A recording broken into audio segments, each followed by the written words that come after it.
ملايين المسلمين لما يدعون الله سبحانه وتعالى، وأنت كذلك وأنا لما ندعو الله، أين تذهب هذه الدعوة؟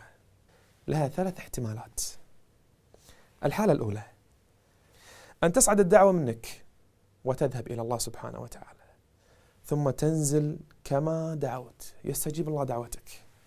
قد يكون قريب بعيد، تأتي كما صعدت هي نزلت، يا رب تعطيني كذا يعطيك كذا سبحانه وتعالى. الحالة الثانية أن الدعوة تصعد إلى فوق، لكن تلتقي بشيء نازل. هناك بلاء كان الله قدره على العبد ليحل به، مشكلة، مرض، فقر، حادث، أيا كان، لكن لما كان في طريق النزول لإصابة العبد لقي هذه الدعوة صاعدة، فيظلان يتصارعان ويعتلجان إلى يوم القيامة، وأنت تتساءل وين الدعوة اللي دعوتها ربي؟ ما رأيتها. يعني الآن ربما دعوات كثيرة منك تتعارك في السماء مع كثير من البلاء والمشاكل والمصايب اللي ما تعلمها أنت. فلا الدعوة استجيبت لكن في نفس الوقت ولا البلاء نزل عليك.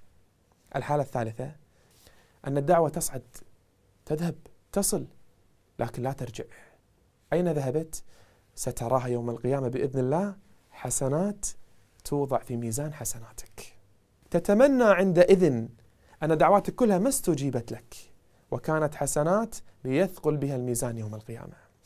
لما نقول هذا الكلام؟ حتى تطمئن أن ما في دعوة منك ضايعة أبدا، ما في دعاء يضيع. إما أن الله يعطيك كما أردت، أو أنه سبحانه برحمته وحكمته يصرف عنك سوء وبلاء عظيم، أو أن يدخره لك يوم القيامة. السؤال الأخير، أي هذه الثلاث أفضل؟ أن يستجيبها الله لك، أو يصرف عنك سوء، أو يدخرها لك يوم القيامة؟ الجواب: سلم أمرك لله، هو الذي يعرف ويعلم مصلحتك سبحانه وتعالى.